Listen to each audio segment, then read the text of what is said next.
All right, everyone. I'd like to welcome you all again to the Southern Dogmen podcast. I apologize. It's been kind of a minute. I don't think I've dropped an episode here in about 2 weeks. I've had a job change, been getting everything ready for that. Been trying to hunt my dogs, and we've had a lot of rain, had the hurricane come through, and just haven't had a chance to get on here and talk with anybody to get everything lined up. But tonight, I have Mr. John Saunders on. I've had multiple people asked me to go ahead and get him on the podcast. I've followed John since probably a year and a half off Facebook. Heard him from a podcast, looked him up. I think he's got some of the prettiest dogs out there, and he's got a real good handle on them. So I asked him to come on here, and we're just going to talk for a little while. How you doing today, buddy? Hey, I'm good, Blake. I appreciate you calling, reaching out to me, and asking me to be on. I'm looking forward to it, buddy. So I guess we'll go ahead and just dive right on into this thing. How long you been running these dogs? How what's your background in them? How'd you get started in it? Well, I tell you, Blake, I'm 48 years old, and I have been around tree dogs my whole life. I kind of live in the all the central part of Missouri. I live in the hills. I live in the Ozark Mountains, so there's not a lot of agriculture around me or anything like that. When people think of southeast Missouri or northeast Missouri, they think a lot of agriculture. Where I'm at, it's not like that. Mm-hmm. It's just mostly big timber. Now, is it more mountainy terrain when you talk about big timber, or is it by big timber you mean big hardwoods and stuff? Big hardwood timber. It's hilly. It's not as rough as some places in the country, but it's sure pretty hilly. Nobody would consider it flat by any means. We kind of get used to it, but it's not mountains, like they would have in other parts of the country, but it is sure pretty hilly. Okay. A lot of hardwood timber. There's no agriculture, so the game that's there. They don't have the access to corn or beans or anything like that. Our squirrels are kind of dependent on the mass crop. They come in, they move in and move out, with the mass crop. So it's some years we have a ton of squirrels, and some years it's pretty thin. But I started off hunting coon dogs. I'm not quite 49 years old, so I've been hunting hounds as far back as I can remember. My father was the president of a local coon club, master hounds, bench show judge. So I grew up on the hound side of things. I didn't get to messing with squirrel dogs till I got to be up in my late teens, but we were always into the competition side of things. My dad handled dogs for people and hunted dogs for people, and so I've been around that all my life. Got to be around some real good dog men as a kid. There wasn't a lot of them had squirrel dogs at the time. Everybody that I grew up with and was around, they were competition coon dog people. And that was in a time, Blake, when coon hides were worth something. So we not only did it because we enjoyed doing it, but we also did it because it paid the bills. My father was a construction worker, so a lot of times everybody was off in the winter when coon season would come in, and we coon hunted hard, and we sold hides twice a year to the fur buyer. When he would come through, and I can remember many times when that paid for Christmas. So it was kind of a different thing than what it is now. You can't give a coon hide away now, Mm-hmm. but back then it was a source of income, and really helped out. Now, coon dog was pretty important back then. Do y'all still have a pretty thick coon population? I mean, you said the squirrels kind of move in and out depending on the crops. Are the coons kind of the same way? The coons have never been thick by any means. Okay. I'm probably in one of the poorer areas for having coons and having a lot of coons. We just never had a ton of them because there's no agriculture. Mm-hmm. It seems like that our coon population doesn't fluctuate a lot. There's just so many, and it's always been like that. For 40 years, it doesn't seem like it's changed a ton either way. Even when there was a lot of people hunting them, there's only so much that there is for them to eat. So there's never like a ton. It's never like we get a bumper crop of them. Yeah. It's just kind of steady.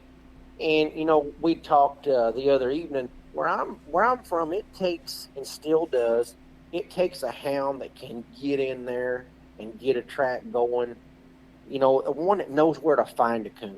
And I've kind of always liked that in anything that I've got that I'm hunting, whether it be a coon dog or a squirrel dog, knowing where to go find something.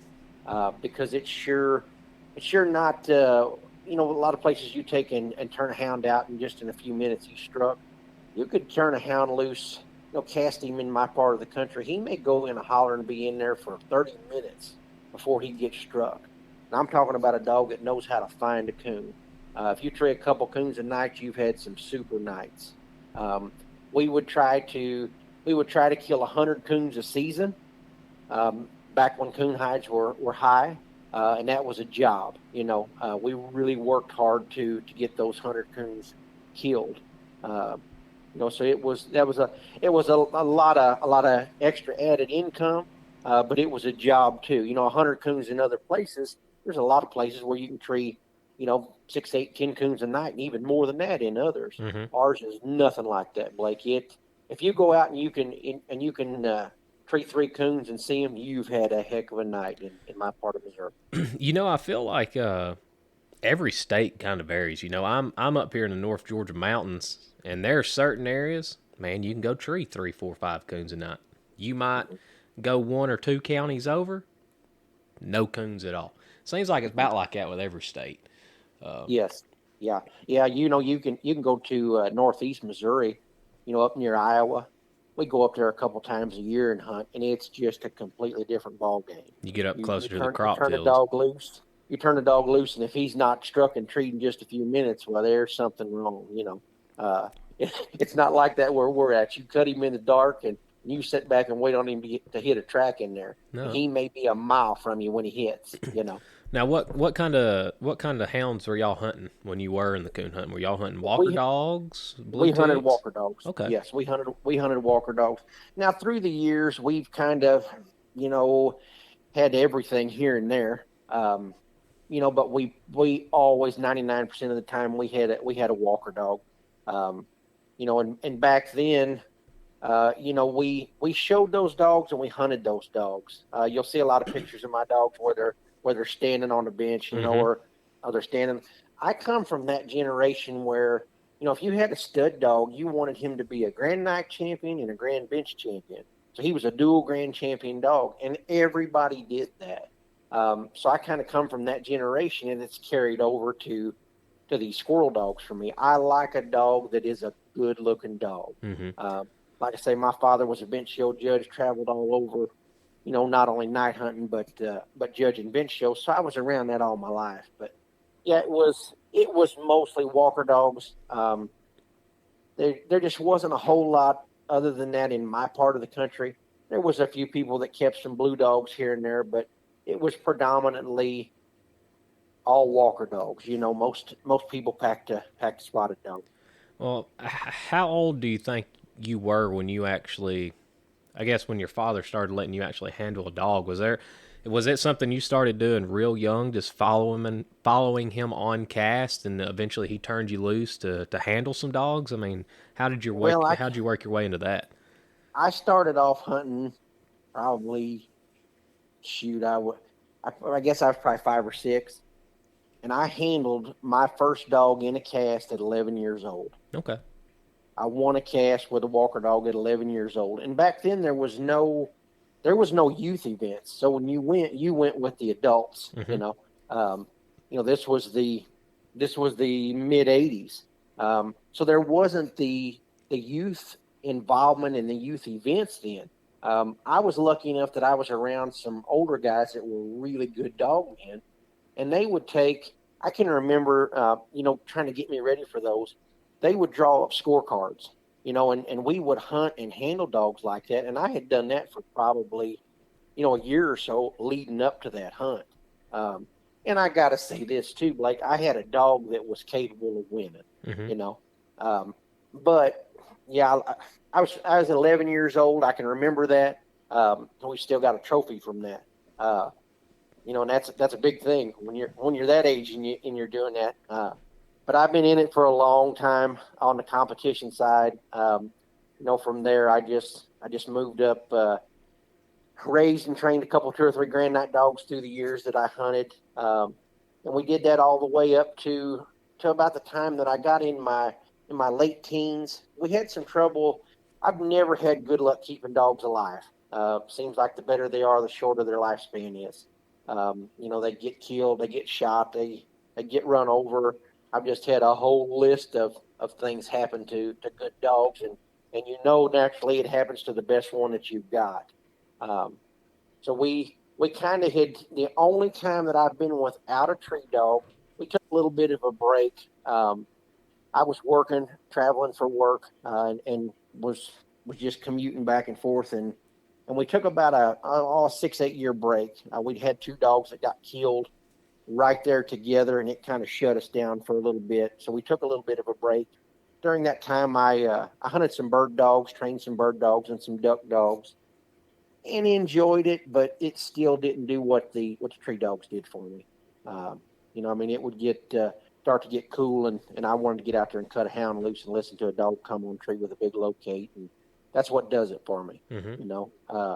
We messed with the bird dogs, and we did that, and I enjoyed it, but it's nothing like the tree dogs. So we went through a little stretch there, and then actually my job changed. I still do the same thing, but I'm more on the administrative side of things now. So I got to where I was around the house more. So when I did, immediately, I went back and went to looking for a tree dog, and that was, that's been about 5 years ago now. So Oh, so I mean, you was out of it for a little bit of a while, wasn't you? I was out of it for about 6 years. Yeah, for Okay. about 6 or 8 years. Yeah, I took another job. I do construction work. I run heavy equipment, and I took a job as an instructor, and it was about 2 hours, from the house. So I was on the road 4 hours a day, and it was just hard to hunt a hound like that. Mm-hmm. Uh, and then when that changed, and as luck would have it, I got to where I was being able to work from the house. So I jumped right back in with both feet, and that's kind of where I'm at now. That's been about 5 years now. Okay. Uh, Now, leading up to your stop, were you still mostly focused on the hounds, and then it went into the bird dogs, and you completely quit? what we had done was, by that time we were done moving towards the squirrel dogs. Okay. I got into the squirrel dogs at about 16, 18 years old. Um, and hunted cur dogs. And we always kept hounds. My father still got walker dogs now, but we always kept hounds. But I'd gotten into the squirrel dog side of things because I was just trying to get something that that I could handle. Things were starting to change. Areas to hunt were getting fewer and fewer. Now I still live in big country, probably some of the biggest tracts of country that there is, that are available to coon and squirrel hunt on in the national forest where I'm at. But it's still, we had a lot of trouble with dogs getting killed. I've had 3 dogs shot off a tree through the years. Oh man. So I mean, it kind of shut us down for a little bit. But in between that, we were starting to try to hunt some squirrel dogs. I can remember back then, I tried a ton of mountain curs, and had some that I really liked. I had a jukebox bred dog back in the late '90s that I thought was still probably to this date the best dog that I've ever had the opportunity to raise and train and hunt. Now, was you Um, competition hunting any of these earlier cur yes, dogs? Okay. yes, yes, yeah. I'd actually bought that. I bought her mother. I had her mother. Her mother, when I had her, we won several state titles. I bought her from a guy as a started dog in Indiana, and she was a Thunderbred dog. She was out of the Strict Junior Georgetta Cross. She was out of Thunder, and at that time, I was. I'm always looking for a really nice looking dog. Mm-hmm. Something that catches your eye. Well, those dogs were at that time, the blue brindle colored dogs were really coming on. Everybody was really paying a lot of attention to them. And as luck would have it, I had a friend of mine that I'd come into contact with through the cur dog side of things that had a young cur dog that was out of Thunder, and I ended up buying her. That was a dog that I called Saunders Ozark Pepper. When I had her, she had I think we'd won a couple state titles. She was a Grand Squirrel champion in a couple registries. Back then, Blake, there was no NSD or USDC. It was NKC and UKC was starting to come about then on the squirrel dog side. So we traveled and we did that. And I ended up winning several hunts with her. And Chuck Galletto, that owned Galletto's Jukebox, had reached out to me about buying that female. And at that time, I did construction work, and I always had a dog that I was raising and hunting, and I would sell them. I've never had one that wasn't for sale. But I just always done it, and my father had done that too. We always kept a good dog, but we kept a young dog that we were hunting, and it was for sale. And this dog was the same way. And to kind of get to shorten the story up, I had ended up selling her to Chuck Galletto, and he bred her to Jukebox, and he bred her with the agreement that I would get pick of the litter of those puppies. Well, fast forward 6-8 months, they bred her. I went up and I picked up this pup, and I raised and trained this pup, and that was a dog that I called Saunders Ozark Hope. That's the one that I'm talking about. I had her through the late 90s. She's one of the only dogs that's ever stayed at my place from the time she was a weanling pup to the time she passed away. So she was a jam up dog. She was special. Yeah. Yeah. Yep, she was special. And that was in a time when cur dogs weren't like they are now. We are in some of the best times now for dog reproduction and getting quality dogs. It's better than it's ever been, in my opinion. Now, there were some nice dogs in, Blake. Don't get me wrong. There were a lot of people that worked hard and raised nice dogs, but the numbers were not there like they are now, in my opinion. You have a great chance with a lot of different breeders now getting nice dogs. But back then, she was even by today's standards, Hope was a special dog.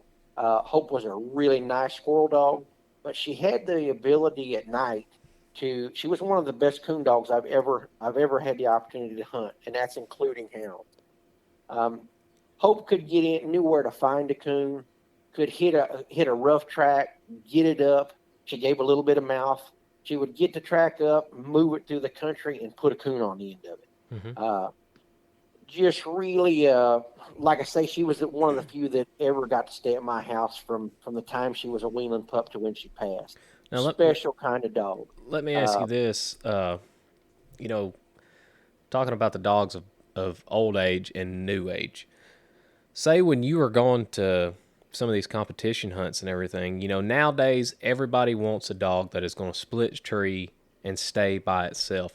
Was it that way back then, or were you seeing more dogs, I guess, backpack during a hunt? Well, back then, and this was in the nighttime, in the night hunts or in the daytime.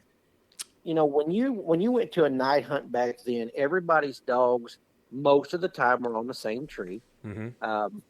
So you had to have a dog that would strike, but then it was a calling contest to get that dog treed. You would actually try to be.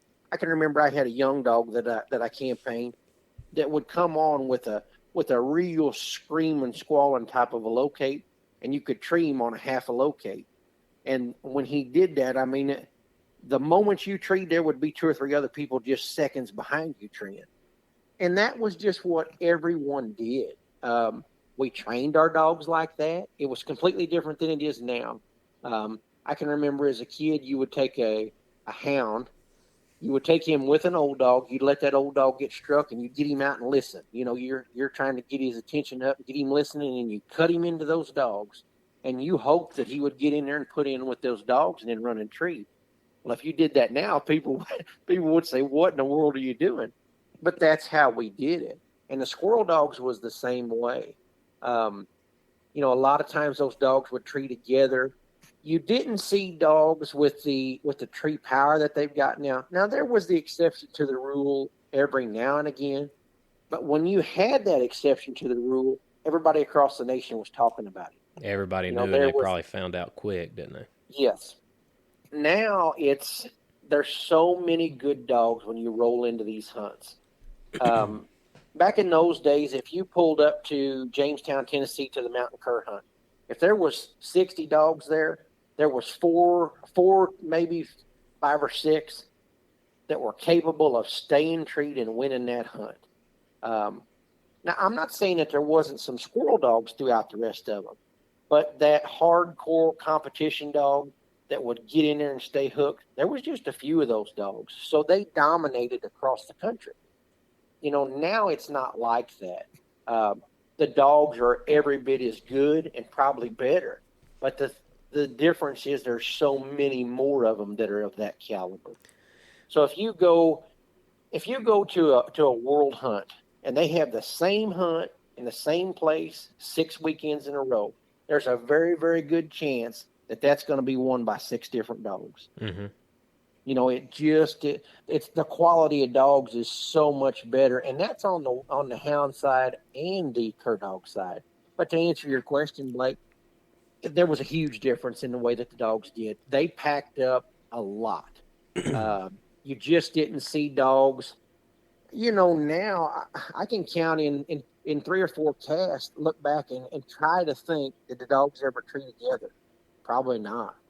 Most of the time they just hardly never tree together. Do you remember when you started to kind of to see that shift more for a more independent dog? I mean, you're talking this is the 90s. I mean, was it kind of early 2000s, the It was 2010s? I think that it was you were starting to see it in the early 2000s. Now, I don't think that it hit its full force till up about 2010, 2015. It was really starting to change. In the last 15 years, it's changed a ton. Um, I think that back then, like I say, if somebody had a dog like that, everybody in the country knew about that dog, and everybody was rushing to breed to that kind of dog, and rightfully so, because that was something that just wasn't seen, especially in the cur dog side of things. Um, I think when we went to breeding hounds into these dogs, and I'm a big believer in that. Most all my dogs are half walker dogs. But I think when we did that, that changed things. And I think what brought that on was the competition side of things. We started to see what we had to have to win and win on a consistent basis. So people went to breeding for more of a tree dog. Um, And that was slipping hound into them, correct? I think, yes. As far as what I was considered, some of my better dogs, when things really started to get consistent, yes, that was when we were breeding hounds into them. There's no doubt about that. Not to say that there wasn't a dog here and there that was um, a phenomenal dog. I look back on the Hope dog that I told you about. One of the best dogs that I've ever owned, Blake, but she was not a reproducer. Um, I bred that dog to some of the nicest dogs in the country, and she just could not reproduce what she was. She would throw a dog every now and again that was a pretty decent dog, but they didn't have what she had. Um, and I kind of moved after she started to get some age on her. I went on and was looking for another dog, and by that time I had done realized what I was trying to get. I wanted a harder tree dog with more push, and I knew I had to go to a walker dog to get it. And like I say, now it's so much different because they've been doing this for so many years. There's cur dogs now that have got a ton of hustle, but back then it wasn't like that. So I went as my Hope dog got started to get some age on her. Went and ended up with I bought about a 10, 12 week old dog out of Mountain Jackson's Big Time. Um, and she was a lot harder treat dog than what the others were. She had another gear and treat real hard, about an 80, 90 bark a minute treat dog. And I ended up breeding her to a walker dog. A friend of mine had a walker dog that they called Flat Rock Thrasher that had won. At that time, he was the money winningest young dog in PKC. Now they Okay. far surpassed him in money earnings now, Blake. Uh, but back then he'd won both his super stakes and won the futurity. So I mean he was a really nice dog, and I was able to get the opportunity to breed to him. During the very, very early, late 90s to early 2000s, Okay. we made a cross, and that's kind of what I'm still hunting now. So Um, do you think that's when a lot of people started to make these Walker dog crosses with the cur dogs? I think so. Yeah, I think you Okay. were starting to see it then. Um, and then I think it really took off when NSD and USDC started coming along. You started seeing Um, more of it. you started seeing more of it because you had so many guys that were like myself that had came over from the hound side. So, they were used to that competitiveness, that hound type drive. And when I say that, people are going to say, well, my cur dog does the same thing. And yes, they do now. There's a lot of them that do. Back then, it was few and far between. Now it's expected. Mm-hmm. You don't expect to not have a dog that's got a ton of hustle now because most all of them do. Um, but everybody went to breeding for that style of dog, and I think that part of it is due to the way that the rule set, how hunts are set up. It caters to a dog that blows in there and gets treed, gets by itself. That's what that's what everybody's looking for. We're all hunting that independent dog that blasts in there as fast as he can and gets hooked.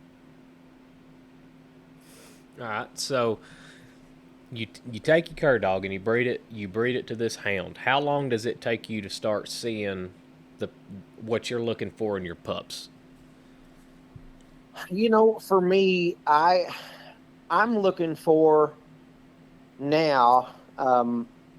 I've bred enough out of the same line of dogs, and first off, I want to say I can't take all the credit for the line of dogs that I'm hunting.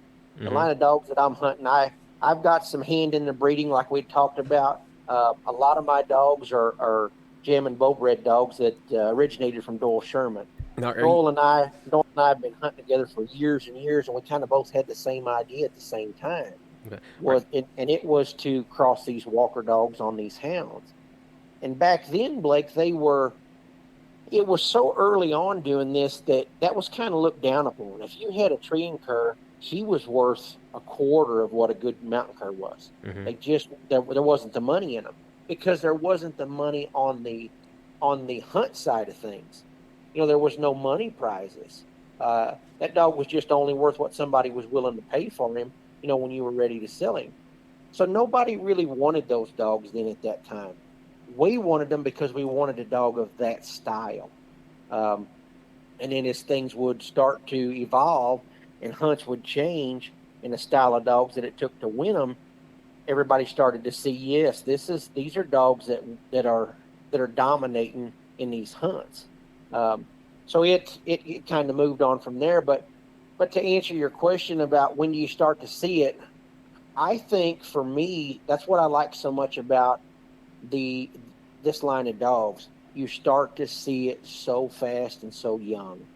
Um, you see a high percentage of these dogs and it's not just mine. There's a lot of dogs now that are starting super super young, and that's kind of controversial.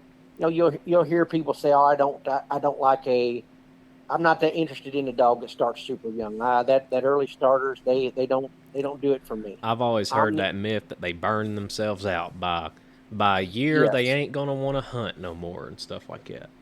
I'm I'm kind of completely of the opposite train of thought. I want one that starts early. I expect him to start early, and I think that look at the baby stakes with these hounds. They've got dogs that they're hunting in competition hunts at super young ages because those dogs are genetically bred to do that, and they're with people that can get the most out of them. But I think that when you talk about these young dogs, you hear people say that, and I've heard that too. Those dogs burn out. I don't know. For me, I don't think I've never had a problem with that. I think what causes the burnout is people pushing those dogs too hard at a young age. When that dog starts to show, for one thing, he excites you. You're cranked up. You're wanting to do all you can with him. You're wanting to show him off, and people tend to push him too hard. Um, I've said before, it's like taking a kid that's playing little league, that's the best little league player that you've ever seen. If you push him and you put him in a situation where he's playing with high school kids, He can't take that. It's too much pressure. Uh, and I think that's what I think when people say, "Oh, they burn out," I think that the people that are hunting them burn them out. I don't see. I'm not going to say that you don't have a dog that goes backwards, sometimes, but I don't see that as a problem. I want one that starts fast, that is wanting to tree super, super early. Now, when you see a dog that's treeing on something hanging up there at 8 or 10 weeks old, does that mean he's going to be a world champion? Absolutely not. No, my puppy, But what? my puppy was doing that, and she won't even look up a tree right now, and she's 6 months Yes, old already. yes.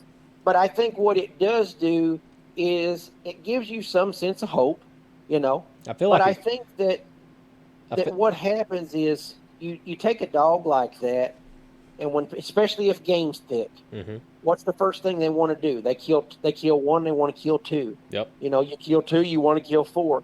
His he's little. He can only take so much pressure.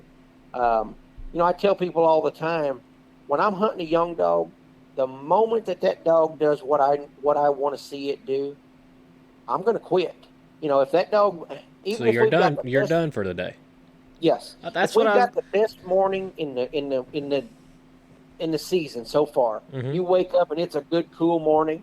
If you take that dog out there and it makes one real good tree, you, in my opinion, you need to stop right there. Knock that squirrel out to him and quit. Let him think about that. Now, Now, now, now, what's the reason behind that? Because that's what I was going to ask you. That say you got a young pup, 6 months old, it's starting to tree. It looks good. You have this perfect morning. He or she blows in there. Tree's great. You shoot that squirrel. Why would you not keep pushing that dog throughout the day? well, I think for one thing, that dog is only going to be able to take so much stress. Okay. He's only going to be able to take so much stress. He's only going to be able to take so much pushing before he gets tired. When he tires, he's you can't expect the same results from him because he's tired. Mm-hmm. You know, um, you can't work as hard at 10 years old as you can when you're 20 years old. Your body physically can't do it. They can't take that. Now, now I'm not saying that I wouldn't push one if he was 12, 14, 15, 16 months old. All that starts to ramp up. But when these young dogs are young and they're starting to put those things together at 6 months old, some of them are younger than that. Some of them are 4, 5, 6 months old. But I think in that 6 months, even to a year on some, if I see good results, I'll try to quit and I'll try to put that pup up. And I try to make everything as as easy as I can for that pup for him to be successful. And what I mean by that is you hear so many people say, I took my pup and he's just not doing nothing. I can't get him to do anything. And then you ask them, well, what have you done with the dog? Well, I haven't done nothing with him. I took him to the woods. Well, if you take a dog that has never been hauled, I think that's another big thing that I do with these dogs. By I the time I take them to the woods the first time, they've been hauled a ton, Blake. Yep. Go ahead. I think a lot of. All right, everybody. Sorry for that. I had to switch out batteries. We died mid podcast here, but the question or what I was going to talk about is, talking about hauling the dogs. When I get a puppy to the house, I go ahead and I start putting it in these buggies we have to go ahead and start riding it around. I've seen people, like you say, they wait 3, 4 months, throw that dog in a dog box, ride it 20, 30 minutes up the road. It's pooping in the box. It's throwing up in the box, and people get mad about it. I think everybody should try to ride these dogs around in a box as soon as they get a chance. Well, and I think that, like we'd said before, you want to try to give that dog every advantage that you can control to make it successful. There's going to be enough things to go against you. We all know that with a puppy. I mean, there's some crazy situations that happen. But if you can eliminate a few of those things, it makes your chances greater. And I think one huge thing is hauling them. If that dog's sick, he's going to come out. He's going to associate that with what you're doing.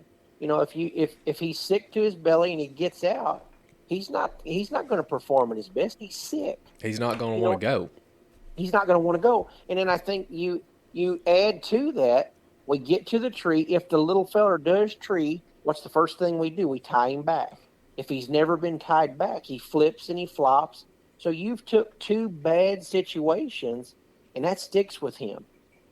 He's thinking, man, this is not what I think's fun. So he becomes apprehensive about doing it. You see these dogs that it's their first time to get a tree. You're trying to make it a good event, and you got him tied back, and he's hitting the end of the leash and flipping and flopping, and then you combine that with shooting that gun. If he's never heard that, well, you've given him a bad day. Mm-hmm. So I think there are so many things that you can do to get that pup ready, to put you where you've got a greater chance of success than you do failure. Yeah. And I think we as dog men have to try to do all we can to get him ready. That's why you hear so many people say, I got an 8-month-old dog and it just won't do nothing. Not that there's not some that won't do it, but did you do what you were needing to do on your end, to get that pup ready? And like you said, that riding them around, the things that we do to ready them for their first trip to the woods, that makes it so much easier for you. Your chances of success are so much greater. Yeah, see, I've got 2 young pups now, and they're both mountain curs, and I've got a little section of woods right here by the house. At least 2 to 3 times a week, I try to just get them out of the lot. I'll leash them up. I'll walk them through the yard, get them over in the woods, get them kind of used to that leash. Hey, it's okay. You ain't got to tug. You ain't got to pull on it. We're just going for a walk. And as soon as we get to the woods, I'm letting them off, letting them run around. I'll bring a little 22. When they're way off kind of in the woods, 40, 50, 60 yards, I might shoot toward a tree just to see what they're going to do, to try to keep them. Yes. You always hear about people talking about a gun-shy dog running away. Yeah. Me, personally, I'm trying to break that early. I'll just take a gun to the woods. I might not see nothing. I'm just going to shoot into some trees, shoot into the ground. Try to get those puppies used to it. Well, I don't raise a lot of litters of puppies. I don't want to act like I'm a big pup raiser. I absolutely hate litters of puppies. I really like young dogs. Mm-hmm. I like starting young dogs, but the raising the puppies, I don't like that. But I've raised a few litters, and when those puppies are at the house, for one thing, I'm handling them every day. But as they start to eat, when they start to eat, I start to try to shoot a 22 around them while they're eating. Especially when you're how little puppies get excited when they come in there and they're just trying to eat all they can eat. If you pop that gun just a little bit around there, beat and bang, make some racket, then they kind of associate that with something fun. So in their little brains, they're done thinking, well, when this noise happens, I've been getting to eat. So it eases their mind. I just think there's so many things that we can do to get these young dogs ready for that first trip to the woods, because I feel that there's a lot of dogs that their first trip to the woods is so bad that it sets them back. And I think a lot of times that's where we get these dogs that people say, man, my dog's backsliding. He may have been treeing loose at the house, where he's real comfortable. He may have been treeing and you think, man, I got a stem winder here. Then you load him up in the box and you haul him, and all these bad things happen and he quits. And there's the correlation to it. He at the house, he's comfortable. He's not on the end of a chain. He's not got you shooting. He's not got all these other things that could make or break his success. Mm-hmm. So he takes a back set. I don't think it's like that all the time, but I think there's a lot of times when we just haven't done our part on the homework side of things, of getting him ready for his first time to go to the timber. Well, talking about the first time, say you've got a pup around the house, and it's something you're really, really wanting to be able to start, say November, December. That's when we can really start hunting the leaves finally get off. Say you get that pup in the summer, and you're wanting to push it this winter, this fall, going into turkey season of the following year. What would you start to do with a young pup? say you get it in the summertime and you're wanting to give it the best chance it's got to start treeing and maybe get it some game this winter, what would you do? When I take and start a dog, and I'm real lucky in the fact, Blake, that our season starts in May. Mm-hmm. It starts the third week of May, and we kill a lot of squirrels with the full leaves on. Our timber's not that tall. We can kill a ton of squirrels with the leaves on, so it helps us a ton. But I think when you're talking about just starting a dog, the first time I take a dog, now I'll take a lot of times with a young dog. I'll take that dog with an old dog. Now, I may be talking about a dog, though, that's 16 weeks old, maybe 20 weeks old, 4 or 5 months. I'll take that dog with another dog. And I'll take in, a lot of times these dogs will go with these big dogs. They'll go in there. And when that dog gets treed, if that dog's around there, sometimes they are, sometimes they aren't. If they're there, I'll try to make that fun for them. I tie the old dog back, let that pup smell, get around there. A lot of times they'll tree, and they're just treeing because they're excited. Everything's exciting, and these dogs are bred to be tree dogs, so it's not hard to get them to open their mouth. But a lot of times they'll bark a little bit. And if the situation's just right, I'll knock some game out to them and show them dogs a little bit of game. Now, a lot of it depends on what time of the year it is. Different times of the year dictate how I start a dog. Because if he gets to me in the fall or cold in the winter, even if things are rough, I'm going to try to introduce him to the woods somehow. Now, I won't push him hard, but I'm going to try to introduce him to the woods. Mm-hmm. But I take it and start all mine about the same way. I start them the first time or two they go to the woods, they go with another dog. They go with that dog, and that dog trees, and I show them what we're after. I got to know what you're out there after. I truly believe that. There's a lot of people say, well, I don't do that. Yeah, it's worked for me for a lot of years. How long would you let that pup run with that adult dog before you kind of backed him off and soloed him out? Just as soon as I see that pup start trying to do something on his own. So say the pup takes off and just say your older dog's 100 yards to the left and this one shoots to the right and is out doing its own thing. You would automatically cut it off and let it start doing its own thing by itself. If that dog, yes. Okay. I've got a dog here now that is out of my boon dog. I raised that litter. That dog actually, I took it to the woods the third time that it was in the woods, and this pup was 4.5 months old. I got a video. You may have seen it on my Facebook page, but I took a video of that pup. Perfect scenario. The dog come in where the other dog was treed up on the hill. As she come in, another squirrel come across and went down the side of the ridge and went up there and treed. The little pup tracked down through there. The track was hot. She sat down and split tree. I immediately took that pup. That was the last time it went with anything for a long, long time. All I want to do with that old dog is get something out to him. I don't want to walk them around for 3 or 4 hours in the woods and nothing happen exciting.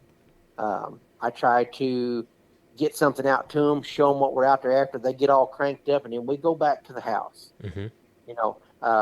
And if it's going to be a long time until that situation presents itself again, I try to show them that squirrel or coon, either one. I do the same thing with hound. Show them that game, make a big fun game out of it, and then we go back. The moment that I think, yep, they're capable of trying to do a little bit of something on their own, then I go to hunting them by themselves, and I spend a lot of time trying to help them. What would some of the help be? I mean, is it if you take it for 30 minutes and you don't think it's going to do anything, do you take it back to the house or do you keep pushing? Yes. Or you try to watch that pup until he begins to tire. Mm-hmm. If he starts to tire at all, pick him up.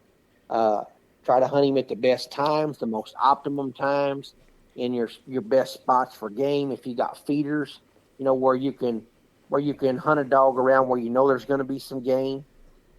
Take that dog there and do this for just a short period of time, but try to set everything up for his success. And like I say, I do it early. I may take a young dog that is just barely capable of maybe even possibly getting treated. I'll walk him around and try to put him in the perfect situation. And a lot of times, that's what makes the difference. If you're lucky enough to catch a squirrel that comes across the ground and they can see it, if it's a good still morning, they can see him, they can hear him. Man, you've set up the perfect scenario.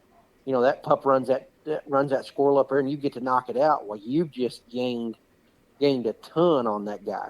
His wanting to do it's real good, and his confidence starts to get higher. I think that's a huge thing with these pups. You have to build their confidence. And the only way to do that is hunting that dog by himself, in my opinion. Show him some game with another dog, but then start to put him in the woods by himself. And keep him by himself. And keep him by himself. And watch his confidence level. If you're hunting that dog as he starts to age and progress, even a dog that's 12, 14 months old, as that dog's starting to age and progress, if his confidence starts to drop off, I got to back off and go back to the drawing board and figure out what I can do to get his confidence back up. I want him thinking that he's the only dog out there that's capable of training that squirrel. Well, let me ask you this. I've had a lot of people talk about it, and it's been talked about with me, and I don't know if I went down this wrong road last year or not, but I've had people say, shoot every squirrel that dog trees. But on the other hand, I've had people tell me, hey, shoot every second or every fourth squirrel. Don't kill them all because he's going to get bored. Where do you fall in that category? I think so much of it depends on the dog. And I know when people ask those questions, they're wanting a definitive answer. Mm-hmm. How to do this and it works. What I can tell you for sure is they don't all respond to everything the same way, even in the same litter of dogs. What works for one may not work for the other. I've got dogs that need a lot of game shot to them, and then I've got other dogs that they don't really care about that. They like game, but I think it's all dependent on the dog, and we have to be able to read that dog and read his confidence level to see what you need. If I start to see that dog's confidence fall off, I'm going to try to put some fur in his mouth. Now, I'll say this, Blake, where I'm at in Missouri, squirrels come through. They come in and out. And when they come through, I'm killing a lot of squirrels. I'm not one that, when you talk to me in the summer and say, how many squirrels have you killed? I'm not one to say, I ain't killed but 3 or 4 summer. I don't do that. If squirrels are thick, I may kill 200 or 300 squirrels a year to these dogs, and have done that for years. Now, I'm not saying that all of them need that.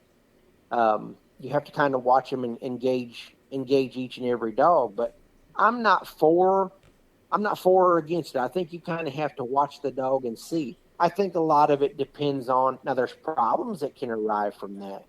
And I think what a lot of people are talking about is, if you've got a competition dog and you're killing every squirrel to that dog, everything that he trees you knock out, then you go to these hunts, the first 90 minutes of that cast, it's not bothering him too bad. You go to doing that 3 weekends in a row, he's looking at you like, hey, boss, why are we not knocking these squirrels out? Where's the gun? Because he's used to getting each and every single squirrel.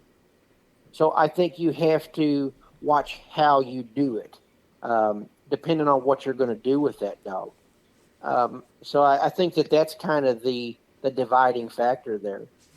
Because you want that dog to be able to, on the competition side of things, even if that squirrel timbers right out, it timbers up there in a hole and that dog sees him go the whole time. When you turn and they start that time on you, you want to be able to know that dog's going to leave in a run on that recut and go get treed again, no matter what's just happened with that tree. So if you've been knocking every squirrel out for 2 years before that, his mind's blown. He's like, hey, I'm going to go back to this tree because I seen him go there. So that would lead you to a problem where you would not want to be killing every squirrel to him. You know what I mean? Yeah. And I guess try to tailor your approach. I guess that point comes into, like you're saying, learn to be able to read these dogs. That's something with me being a new guy. I'm just now really getting into this. Been doing it about 2 years, 2.5 years. I'm still trying to figure out how to read dogs. And may it fall back there to there's a lot of guys that's not able to read dogs. That may be something we have to talk about on another episode. Just nothing but training. Young dogs to competition dogs and to being able to to read a dog. That's one thing a lot of people don't talk about, I feel like, is the ability to read a dog and what that dog needs and what you need to do. Absolutely. Yeah, because everybody wants to figure out how to streamline this dog training, how to make it work on each and every dog. And Lord knows if I could tell you that, I'd be a millionaire. I have screwed up way more than I've ever been successful with. It's all trial and error. There's no cookie cutter way to do it. I compare it to, I've got two daughters. I got two daughters, and what one reacts to, the other one doesn't react to. They both have different interests. The one you can tell, hey, don't touch that stove. The other one's got to touch that stove to see, hey, Dad was right about that. And it's no different with the dog. I think that they learn different, even dogs in the same litter. What makes one tick may not do the same thing with another one. And I think another big thing is how much pressure one can take. Whether good pressure or bad pressure, it's all pressure. And what that dog's ability is to take that and cope with it without coming unraveled. You see, I think one of the huge things in these young dogs that are starting to really perform on the competition end of things is a dog that's got that ability to handle that pressure in travel. It's not just the pressure of hunting; it's the pressure of traveling. We jump them in a dog box, we haul them 8 hours, they stay in there for a couple days. That's a lot to take. And I feel still like give 110%. I feel like there's some dogs that can do it, and there's some that's not. Absolutely. Yeah, I agree with that 110%. I think that is the one thing that holds true. There are some that can take that pressure and some that can't. Now, and there's nothing that you can do you can help it some, and you can try to help them as young dogs. I take my young dogs, they spend a ton of time in the box. When the temperature gets where they can stay in that box comfortably, when I come home, I may not even take them out of the box. I feed them in the box, so it becomes a home to their them. second home. Makes them feel comfortable. Yes, they're comfortable. Well, let me ask you this. This will kind of be the last thing. We've been going almost an hour here. Say you've got one of these dogs and you're trying to make it a competition dog. What are name 3 key things you're looking for between a competition dog and your pleasure dogs? What makes the differences? I think the biggest difference for me is hustle and heart. Hustle and heart. I think you're in a 90-minute cast, and sometimes if you make it to the later rounds, you're even in an hour cast. So that dog's got to have no downtime. He's got to be hustling, making the most out of every second. You want a dog, if you look at your watch and you're in a 60-minute cast and you got 56 minutes going, I want one that I know if I can get him cut loose again, in 4 minutes, he's going to give me everything he's got to try to get hooked in that 4 minutes. Well, the thing that I've come to find out, like I said, I haven't been doing this very long, but I've been through enough already. You can't put drive in a dog. No. Is what I've found. No. Used to, before these Garmins came along like they are, a lot of people, including myself, I thought I could take a dog and put drive in it. I can make a dog go hide from you, and back then in the old days when we had the collars that we had, you had no idea where that dog was. These Garmins now, you can see what a dog's doing. You can see how fast he's traveling. I think that there's so much to that. You can pull a dog down, and that's what the line of dogs that I've got. They're very junky. They're very high strung. They're wound tight. They're always wanting to hustle and do something. And when I get those dogs slowed up, I can take some of that down, but I can't put it in. When I get that where it's manageable, I think that gives me an edge with the heart. You asked for 3 things that I think make a difference. And I think even a good pleasure dog has to have these things. It's just so much different in what you expect that dog to do. Yes, sir. But I think you have to have heart. You have to have a dog that has enough brains to to know how to perform and where to go look for these things. You see dogs that just seem like they're lucky. Well, they're making their own luck. There's luck to this, but that dog's got the ability to get where he needs to be to get treated. You know, um, and then I think you have to have a dog that can take the pressure, and I think that's huge. The pressure of these things is so big. You get out, they've traveled all day, you're dropping them out with strange dogs, strange people. You're amped up and anxious. So that dog's reading that in you also, you know. And they have to be able to get out and give you 110%. And a lot of times we haul these dogs to different parts of the country. You may have a dog that's never been hunted around the water. If you go south, you're going to hit water. You have a dog that's never been around field edges and fence rows. That makes a ton of difference. So I think that dog that is versatile, and I think the probably the second biggest thing, we asked for for two or three, but another huge thing is consistency. Um, I think for me, that for years I wanted perfection. I'm looking for this dog that is perfect. I don't think that's attainable. I think we can try to breed a dog that is closer to that. But I don't think we can reach perfection. I think what we can get is solid consistency. And in my opinion, solid consistency wins. Heart and consistency will put you in the winner's circle way more times than not. Because you've got a dog that you can count on to do the same thing day in and day out. If you've got one like that, you're gonna be in the winner's circle, like I say, way more times than you're not, because you know what to expect of them. You know how they're going to handle those situations and what they're going to do. When he opens his mouth, you can call him treat. And he's going to be there when you get there. Well, man, I like those answers right there. Like I said, we've been going here about an hour. I've enjoyed it. I want to get you back on here and just talk puppy training and just talk some of your training methods. I feel like that's one thing that's not talked about enough. You hear some guys kind of talk about it, but they won't give the secrets. Absolutely. And man, I appreciate you coming on here, spending some time with us this evening.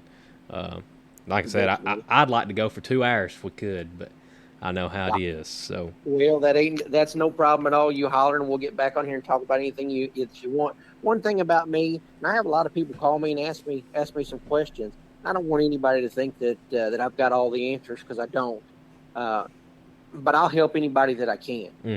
There's nothing that I think is the ultimate secret here. I'm pushing 50 years old and I'm still learning things. All these dogs are different. Yeah, even in my own dogs, I'm seeing things and thinking, I wish I would have done that this way and may have had different results. But I think that so many people don't want to share what it is. And I mean, there's not a whole bunch of new people coming into this. You gotta help somebody out, make them feel comfortable.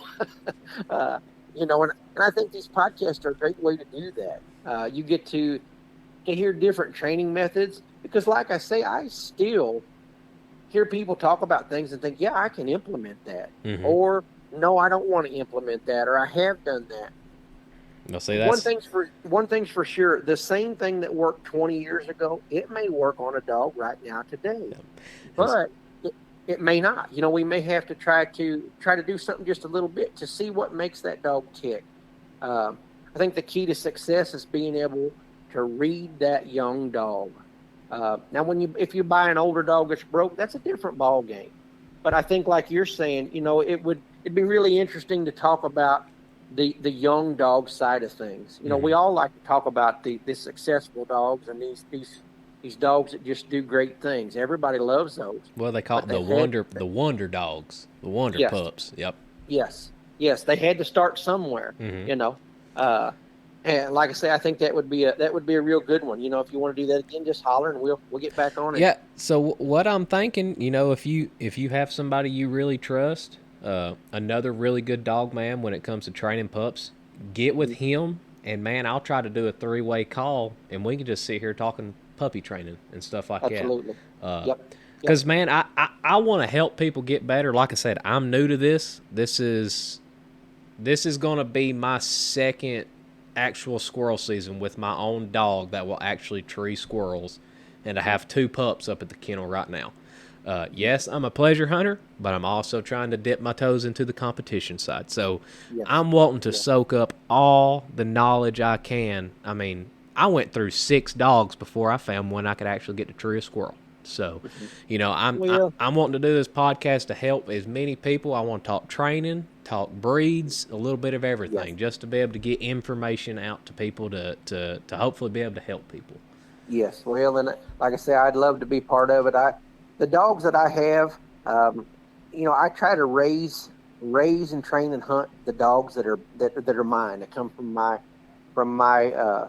group of hounds. Mm-hmm. My group of dogs, and for me, that's the ultimate in success, is to have a dog that was born at my place, that I've trained the whole time, to take that dog to the winner's circle and that dog be capable of doing it. Yep. That's the kind of dog I'm looking to produce. And there are some great breeders across the nation. But I take great pleasure in being able to have one that I made the cross on. That's what I'm looking for in this, is that side of things. To be able to raise that pup and take him from the whelping box to the winner's circle and everything in between, and know that pup and I were the ones that did that. Yep.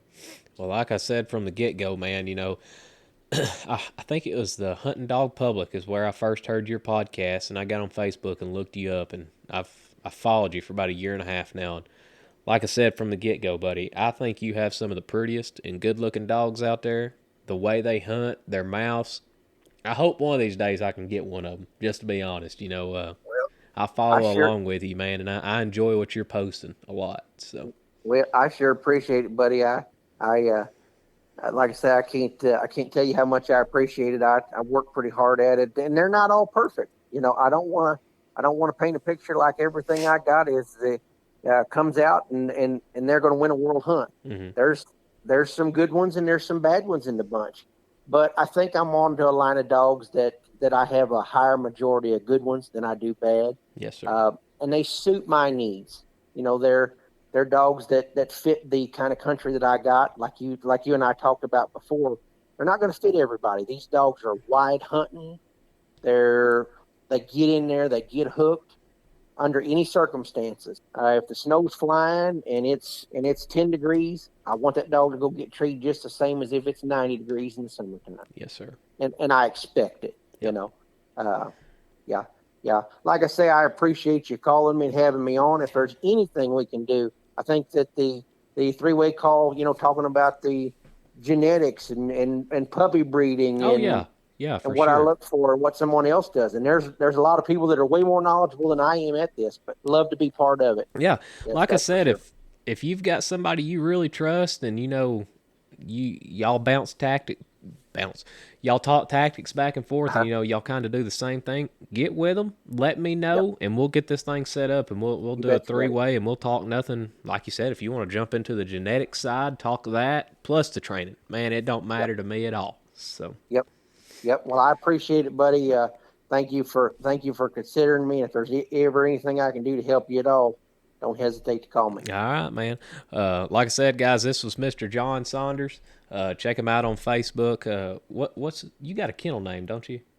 Yes, sir. Saunders Ozark Kennels. Y'all get on Facebook and check him out, man. He's always posting some great content. Buddy, I appreciate it again. I enjoyed it. Like I said, don't want to rush you off here. We could talk for 2 hours, but I know it's getting late for both of us. So no trouble, buddy. Yes, I appreciate you, and thank you. You have a good evening. You too, buddy. You betcha. Bye-bye.